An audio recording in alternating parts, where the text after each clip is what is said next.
Okay, so today we're doing a video about It Ends With Us, the movie. I know it's a bit of a weird topic for a drama channel, but I haven't seen this much drama for a movie since Don't Worry Darling, because that was a mess. And I didn't talk about that, but I'm so interested in this. I dived deep. I saw all the TikToks, I saw all the promo, I saw all the behind the scenes, and I do think there's a little bit of drama, really. So let me take you guys in on this whole journey. Subscribe with the bell icon for engagement. Let's just get into it.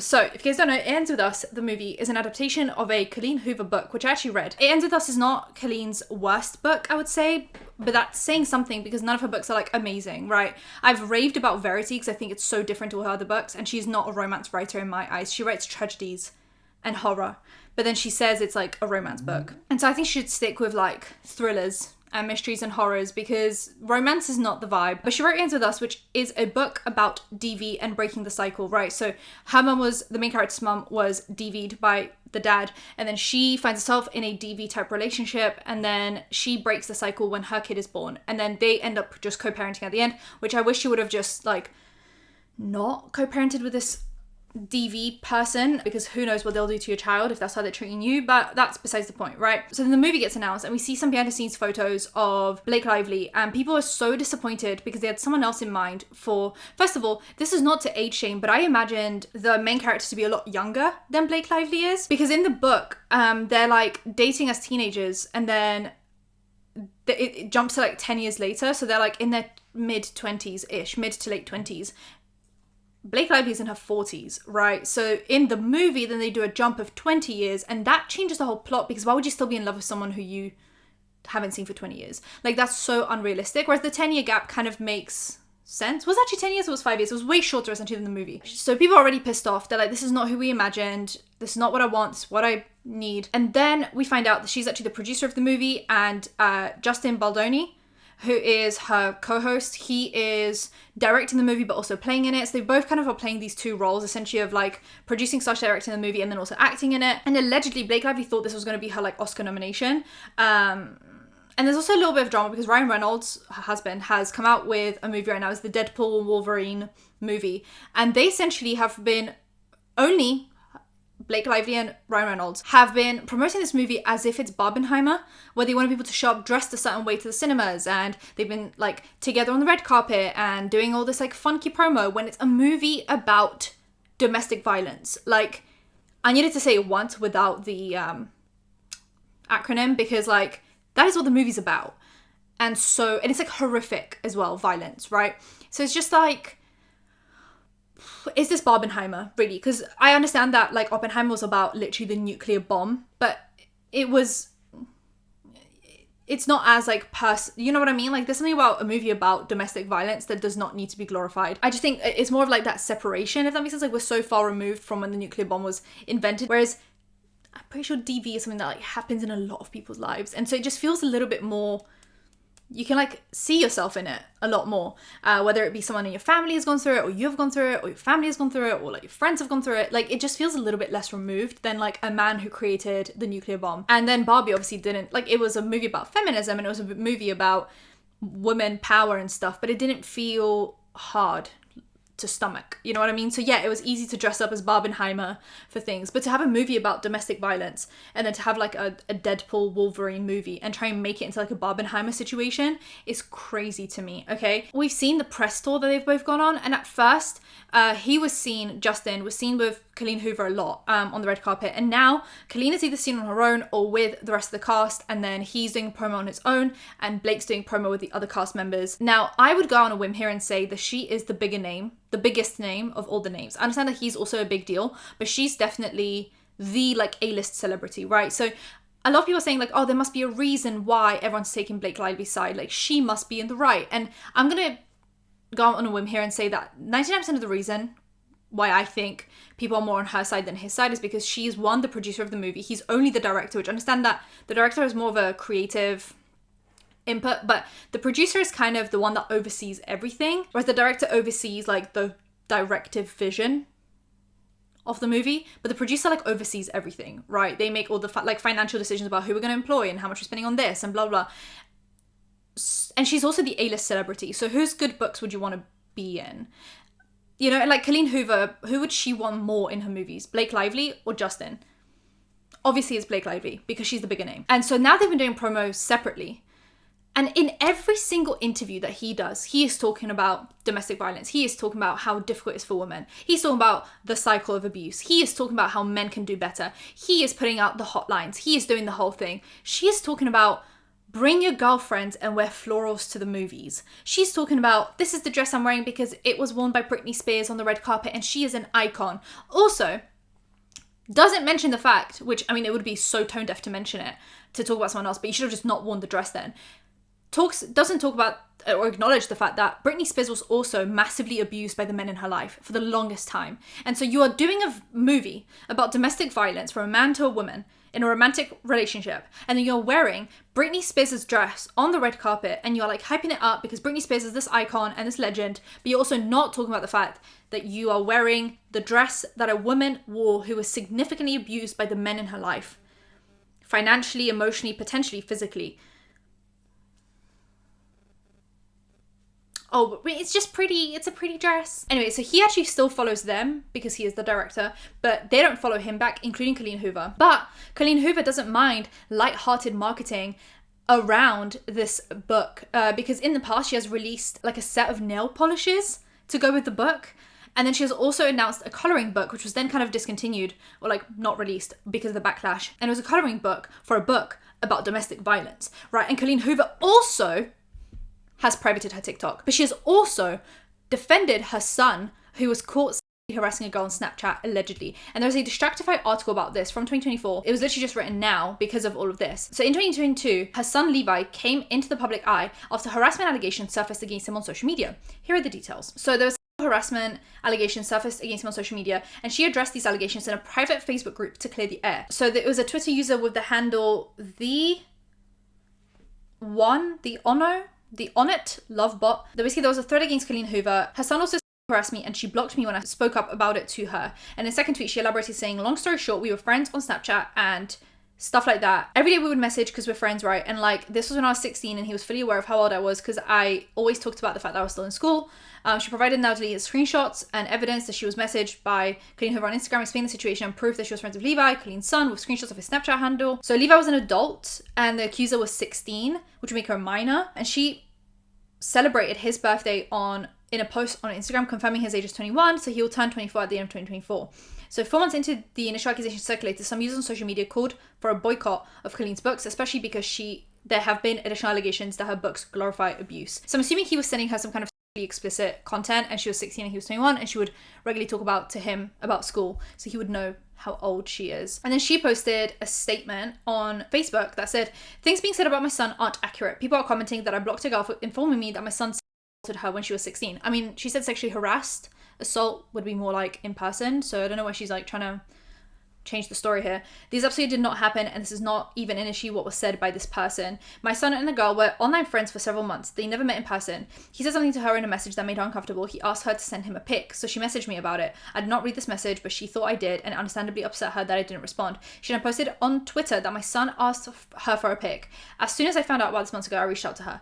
We discussed what happened. I apologized to her and thanked her for bringing this to my attention, and I offered to send her our home address and lawyer info should she want it. I held my son accountable for sending a message to her that was inappropriate. I addressed it directly with her and with my son. And she also clarified, I didn't address it publicly because 1, I feel it's not my place to talk about someone else's experience, and 2, everyone who knows me has seen me parent these boys and hold them accountable. I'm sad this happened. You guys know I've tried my best to raise my children with respect and to show respect. So obviously people have said like she's not someone who is super about women empowerment and women defense and stuff. Now, influencers were invited to see this movie and everything was about like what we're wearing to see the movies and wearing the florals and oh my god, all the actors are hot and that's why you should watch the movie, and not because it's a story about domestic violence and how you should break the cycle if you can, and how some people struggle to break the cycle. Blake Lively has also released a hair care line, which she has been using this movie promo to promote her hair care line. So when influencers are getting invited to like watch the movie and stuff, she'll like zhuzh their hair up and stuff. This is not the time and or place, really. Like really and truly, this is not the time and or place to be promoting a hair care line. And about the trying to make it a Barbenheimer thing, Ryan Reynolds also took a massive like part in adjusting scenes in the movie. So the whole rooftop scene apparently was basically written by Ryan Reynolds. And I get that they are married and it's nice when people take part in their partner's things, But as they're both actors and A-list celebrities, they should probably just stay out of each other's projects, because I think it creates this weird dynamic where now it's the two of them ganging up against the director or the screenwriter. And because they are this like power couple, it makes people just bow down to them and say, yeah, sure, like you write the scene, I guess, because you know better, because you're Ryan Reynolds, an actor, you know what I mean? Like, you're not the screenwriter, you're not the director, and you're not even the producer of this movie, your wife is. And so I just wish they had stayed out of each other's business and didn't try to make this like a weird mergy thing. Now, like I said, Justin is constantly speaking about DV in his promo, which I will show the kind of like difference between them. But then he was asked if he'd direct the second movie, because if you guys don't know, a sequel exists called It Starts With Us, which is about kind of her and Atlas more than her and Ryle, because that doesn't exist anymore. And he said, I think Blake is ready to direct. And he's just saying like, I want a break. So I think he's just tired of this. And the thing is, something could come out tomorrow that he like slapped Blake across the face while they were filming a scene. And I would say, obviously, awful. I get why they're not doing promo together. But that doesn't take away from the fact that he has been doing promo in the correct way for a movie of this seriousness, and she has been laughing, giggling, telling people to wear florals, bring your girlfriends, here's my hair care line, I am Blake Lively, woo woo woo, me, you know, like, even if we take their personal issues out of the situation, I would have just loved for her to show a bit more seriousness. It would have been lovely to see an A-list actress address how difficult the cycle of abuse is and how much this movie meant to her. And she doesn't have to go into like details of her personal life or anyone that she knows, but it would have just been nice for her to take it seriously rather than just being like, here's my hair care line, wear florals to watch a girl get beaten up by her boyfriend. Like, it's ridiculous. So anyway, there were also sources speaking about how there were disagreements because she was a producer, right, and he's the director. But apparently there were 2 edits of the movie made, and one is the one that we saw and one is different. People basically said like these were the Blake and the Justin edits, right? Just like there were 2 posters, the one that we saw and the original one. On the one that we saw, it only lists Blake Lively as an actress in the movie, but in the original one, it lists 3 different actors, including Justin, and the Blake Lively one looks like a romance movie. It's got these florals and it's about this woman just finding herself, and the original one looks a lot darker and it's got this like kind of double meaning of seeing this couple but there's something a little bit iffy about them, and we can kind of tell who probably designed what poster or agreed on what poster, because the one with Blake Lively's name on it, it only mentions Blake Lively, she's the only one in the poster, and it's got these florals and it's pink and it's cute and it's wear your florals to watch the movie, that's what it gives. And then the original one is a lot darker and it includes the couple, and you know what I mean? Like, we can kind of tell who was calling the shots in the edits and the posters and the whole thing. Justin also has a podcast called the Man Enough podcast, where he has always told men to do better by women and to how to be a good man and how to be a respectable man, how to respect women. And that's basically what his whole podcast is about. It's just how to be man enough, but in like a non-toxic way.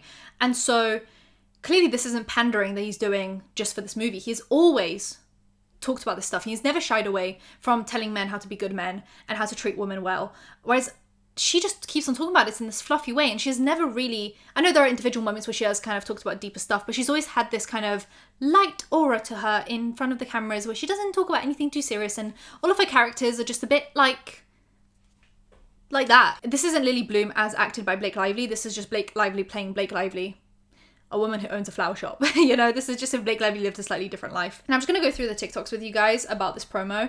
So we have this one. So people are saying that she's in her J-Lo era right now. Jump into this, and Blake, I'm going to start with you. Most of us, if we're lucky enough to run into a celebrity in public, we only have a few moments to maybe speak with you guys. But for people who see this movie, who relate to the topics of this movie on a deeply personal level, they're really going to want to talk to you. This movie is going to affect people, and they're going to want to tell you about their lives. So if someone understands the themes of this movie, comes across you in public, and they want to really talk to you, what's the best way for them to be able to talk to you about this? How would you recommend they go about it? He's saying if one of your fans has been in a DV situation and they watch this movie and they finally, it clicks in their head, which I'm not saying this as like a demeaning way, because the cycle of abuse is so difficult to break for so many people. And I think there's like an average statistic of a woman, I don't know if this is gendered because I don't really know what the statistics are for men leaving abusive relationships, but for women, I know it's like on average women will leave 8 times before they leave permanently. And sometimes, sadly, women will not leave in time before something tragic happens, like even more tragic than what's originally been happening. And so what he's saying is, one of your fans is watching this movie and a light bulb goes off in their head and they think, oh my God, I've been in this situation. And they come to you, they find you on the street, how they go about initiating this conversation with you, and what would you say to them, which is essentially what he's saying. And she, like my address or my phone number or like my location share. Or I could just location share you, and then we could I'm just Social security number. I'm a Virgo, so I'm like, are we talking logistics? Are we talking emotionally? That wasn't the question. This is a movie about TV. Like, I think everyone was at first so charmed. like, this was not charming, this was not cute, this was just so tone deaf. It was so tone deaf. Oh, I'm a Virgo, so don't talk to me about your abuse, actually, because I'm a Virgo, whatever that means. I don't know what happened, but Blake Lively gave me the ick, and suddenly I can't stand her anymore, and it's in her, like, dress that Britney Spears wore, and she is on this, like, promo tour, and people are just... Someone said this press tour has made her look really ingenuine and a try-hard. It's like she pushed to make sure she's getting all the attention, making it known that she was involved in directing, styling, soundtrack, everything lol. It's just cringe. Also promoting her own products so much. This is Evie Magazine. The internet isn't happy with how Blake Lively has been conducting herself in It Ends With Us PR, comparing her interviews to Justin Baldoni's. After seeing interviews side by side, what do you think? So we'll see these. Work that went into it, but about the why behind it. If a Lily Bloom in real life can sit in this theater and maybe make a different choice for herself than was made for her. Maybe she sees herself on that screen and chooses something different for herself. That's why I made the movie. What's your childhood dream? To wear Britney Spears' Versace dress. The one thing you want people to take away from this project, what would you say? Hope. That everybody has the ability to end a cycle that they didn't ask for. We can all say it ends with us in our life. She great. Yes. What did you love about her? I just love that she was just like an amalgamation of contradictions, yet it made perfect sense for her. So she's, she's incredibly strong and self-assured and knows who she is, yet she's vulnerable and she's tender and she gets lost. I love that she was, masculine and feminine. I love that she liked old things and then new shiny things, that she was very utility and practical, but sort of over the top and glamorous in other moments. This is your night, mister. No, this isn't my night. This is a night for all the women who we made this movie for. It Ends With Us is in theaters now, so grab your friends, wear your florals, and head out to see it. The question that's always asked is, why did she stay? And that's the wrong question. Yeah. What we need to be asking ourselves is, why do men harm? Yes. And that was the big thing for me. And what I've learned more and more and more of is like, these women who experience this every single day, there's real love there. There's charm, there's charisma, there's passion, there's this belief that they can be better. And it's not so simple. So our friends that know more, I'm wearing their pin right now, they were the ones who really worked with me to help me make this film as truthful as possible and hopefully do justice to I just like to experience this.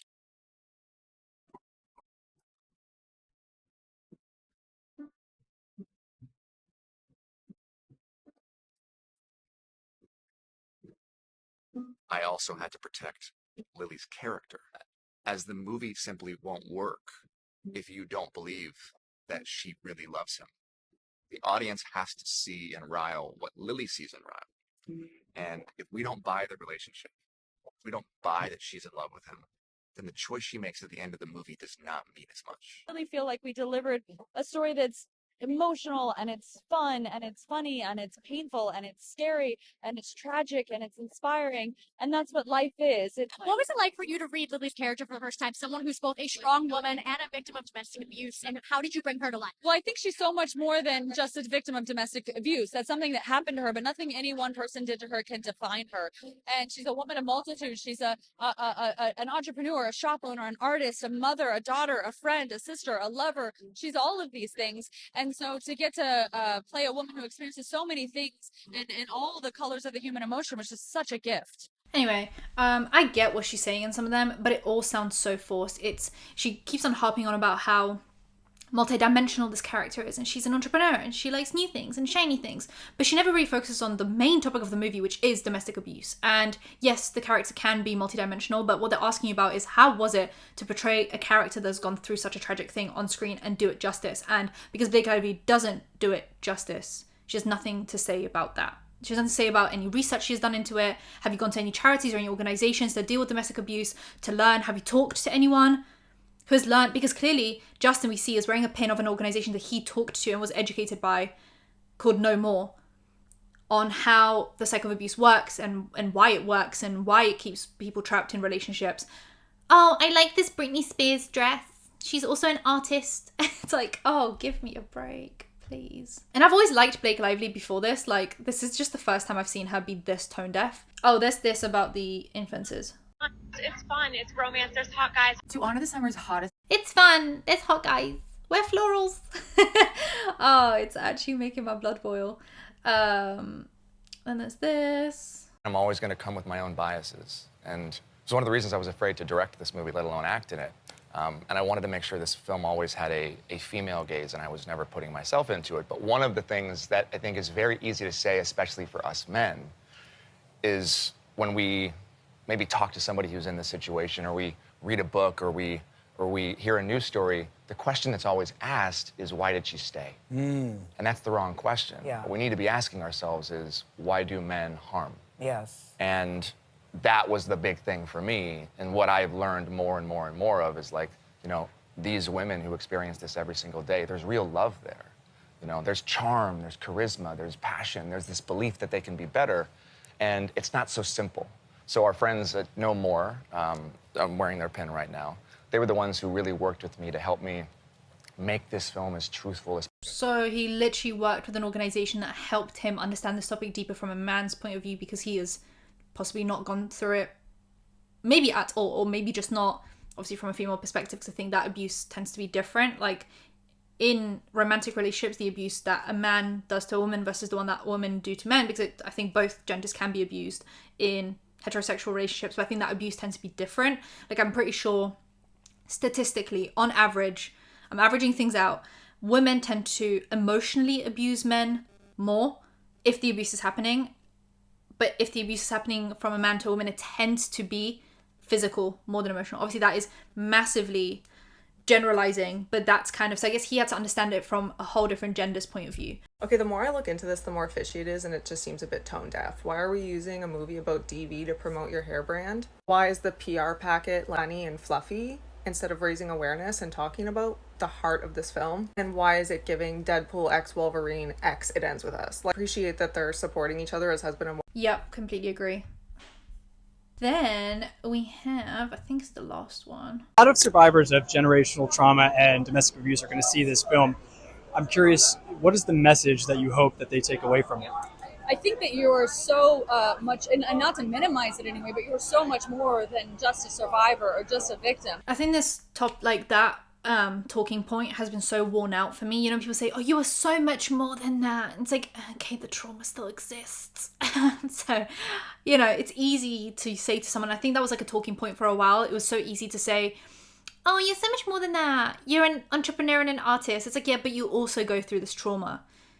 And that defines a lot of your life. And as sad as that is, that defines a certain, you know, the way you go into future relationships, the way you see relationships, the trauma that you might carry, and the things that you have to talk about and do and say to protect yourself. And he asked a specific question and she just never answers it. Whenever people ask her about how she's portraying this like abuse and what do victims take, you know, what should they take away from this movie and blah, blah, she will always just say, let's stop talking about this abuse stuff. She's an entrepreneur and an artist. She likes shiny things. I love florals. It's like, answer the question. Answer the question. The movie is about abuse. It's not about florals or what she was wearing or the fact that she's an artist. All of that makes her a human being, a whole human being. But that is like a plot point. And we should talk about that because it affects a lot of people in real life. And no, abuse doesn't define a person, but it definitely, it changes things and it is a massive part of people's lives.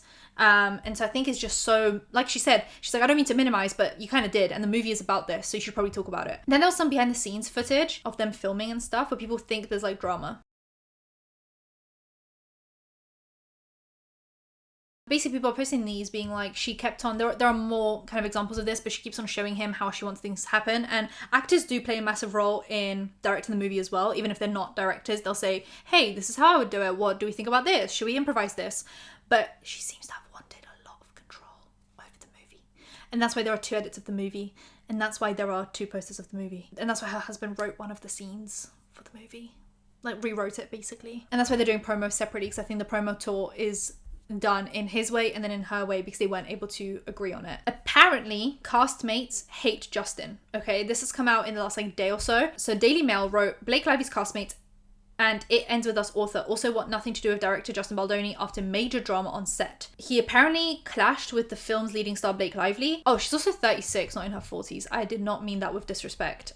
She's a mother and stuff. I thought she was 40. So a source told the outlet there is much more to this story. The principal cast and Colleen Hoover will have nothing to do with him. While the director had creative differences with some of the collaborators on the motion picture, reports of tension while making the film had been overblown, a source close to Baldoni told People Monday. So he's saying there were creative differences, but the clashes weren't as clashy, whereas sources for other people are saying that there was way more clashing and they want nothing to do with him. So a source added that Lively wants to direct the next movie, sidelining him and securing the rights from Colleen, even though he had the rights from Colleen first. And he also didn't take the full cast pictures during the movie's New York City premiere. He only posed alongside his spouse and his like relatives and producers at the debut of the film. And apparently he presided over an extremely difficult environment for cast and crew, Page 6 reported, quoting multiple sources noting that Lively was personally uncomfortable amid filming. A source told the outlet none of the cast enjoyed working with Justin. They certainly didn't talk to him at the premiere. And they watched the motion picture in 2 separate theaters at the venue because they didn't even want to be in the same room together. But then separate insiders told the outlet that Baldoni would never intentionally make his cast feel unsupported. And obviously it could impact the future projects between them. There's this interview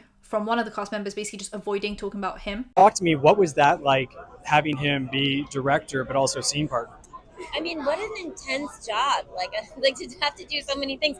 I just found myself being like, wow, I really just want to have one job at once. Like and in fact, I've often felt that way. Like I really like writing and I like it so much and it's special to be able to be a writer. But like, yeah, I was looking around just being like, I'm good with just acting. I really love it. I just want to do it. So it seems like she doesn't want to talk about working with Justin. She just kind of addressed how it must be hard to do multiple jobs at the same time on the same set. But then JB addresses the feud. So he addressed the friction on set. So he opened up about obviously being director and actor, and he said it's very challenging to act and direct, and especially with a project like this, he explained. There was a lot of pressure playing such a complex role like Ryle, and of course as a filmmaker you're always navigating personalities. When people say that, it makes me think someone's being difficult. There are all these things that happen every day on set. There's always friction that happens when you make a movie like this. Then at the end of the day, it's that friction, I believe, that creates the beautiful art. And I think usually when this personality is clashing, it's not as much of a problem. But when you're directing and you're having to deal with these people, so not only are you like working with them in scenes, you're also then directing over them. Friction is frictioning. It's kind of the reason why like in Gossip Girl, people thought that Blake and Leighton Meester were best buds on screen and off screen, but Leighton on multiple occasions has spoke out and said that they were not actually friends outside of filming, but she made it sound really neutral, just like, I just stuck to myself, I just kept to myself. But I think maybe Blake is just very difficult to work with. I don't know. He says everything in life needs friction to grow, and look, we created something so beautiful and so magical, and it was hard and it was worth it at the same time, and I grew so much as both a filmmaker and actor and as a person throughout this experience.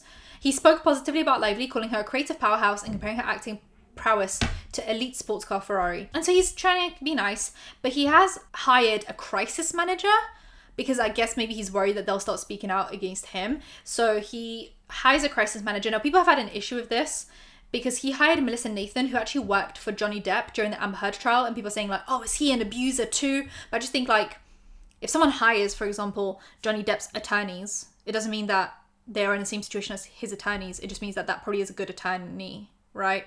Like, the thing about lawyers and crisis managers and stuff, they work for some awful people because that's kind of their job. And so just because you hire someone that dealt with something, it doesn't mean that you're suddenly this like bad person as well. It just probably means that they are well regarded in that industry because they can handle things that are very difficult. So I'm not even super like concerned about that. Obviously, literally tomorrow, Blake Lively could come out and say he spat in my face every single day, and I'll be like, oh, okay.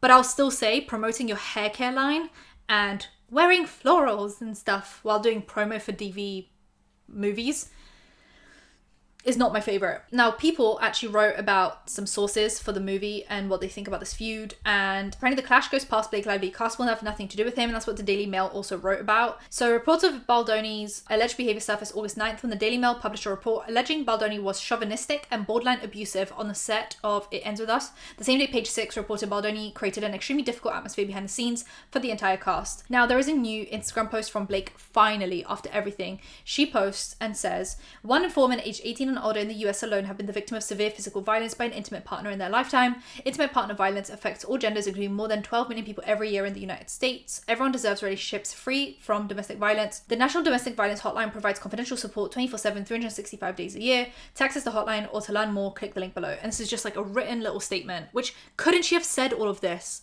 in word interviews? Do you know what I mean? Like, Ryan Reynolds and Blake Lively, because of this whole thing, are being dragged, and their past is being dragged up as well, because they got married on a plantation, which is probably not a great look, and they apologized for it kind of after it happened, and they said, what we saw at the time was a wedding venue on Pinterest. What we saw after was a place built upon devastating tragedy. And so people are bringing this up and saying, like, they've been problematic from day one, but you guys ignored it because they were funny. And now all of this is coming out and they're so tone deaf. So TMZ has finally reported that there is a source talking about what Blake Lively's issue with Justin is, essentially. And the headline is, Blake Lively felt Justin Baldoni fat-shamed her and kissed too long during scene. Sources with direct knowledge tell TMZ there was a scene in which Justin lifts Blake into the air. According to our sources, Justin has a history of back problems, and before lifting Blake, he went to his on-set trainer and asked how much she weighed and how he could train to protect his back from injury. That's the fat-shaming. If this is the stuff that Blake Lively has on Justin to make us hate him, you know what I mean? Like, this is the best you've got, the worst, essentially. And a interview has come out with Blake Lively. It's currently number 5 on trending with 800,000 views in the last 4 days. And this woman, like the actual interviewer, posted it. And she said, this Blake Lively interview made me want to quit my job. And I'll post a bit of it because it's horrific. Like, I wouldn't want to be her. I was like crawling out my skin. It was making me feel so uncomfortable. First of all, congrats on your little bump. Congrats on your little bump. What about my bump? You've got 2 nice ones. They are kind of bumps, aren't they? No, not bumps. The lovely lady lumps. Check it out. Thank you. Thank you. Are you you like the saying- movie? Are you a Woody Allen fan? I love most of his movies, and this one was so like visually amazing. Yeah, it's gorgeous. Did you guys love wearing those kind of clothes that you? Yeah. Yeah. And you know, working in digital. Everyone wants to talk about the clothes, but I wonder if they would ask the men about the clothes. I would. I love Jesse's suits. It's what I like to coin the like fake millennial feminism, you know, where like everything's a problem, even though it's literally meant with good intent. Blake Lively at the time was visibly pregnant and like was talking about the fact that she was pregnant. So this woman at the beginning of the interview kindly asks, hi, how's the baby bump? And she's like, how's your baby bump? To a woman that isn't pregnant. Like, this is the feminism that we're talking about. Do you know what I mean? It's not feminism. It's fake feminism. It actually achieves nothing. It does nothing. It fixes nothing in the world. Men will not treat us better because you did this, Blake Lively. Like, this does absolutely nothing. This achieves nothing. I think this is why I've had, like, a bit of an ick about Blake Lively for a minute. She does embody this, like, fake millennial feminism. And I've got nothing against millennials. I'm basically on the cusp of being a millennial, okay? But it's that fake 2010s feminism that arose, right? She has an issue with the fact that the woman asks her about the costumes in the movie that she played in and how much she enjoyed wearing those outfits. And she said, oh, would you ask a man that? As if costume departments aren't like an important part of every movie. Like, I think the costume is actually what makes the movie come to life. And so how did you feel wearing the art pieces? Because it is art. And she would probably ask a man that if his outfits were interesting. So it's just all just like not looking good for Blake right now. But it could change any minute. I just found all of this really frustrating. So let me know what you guys think though. Subscribe with the bell icon for engagement. I'll see you guys in my next one. Bye guys.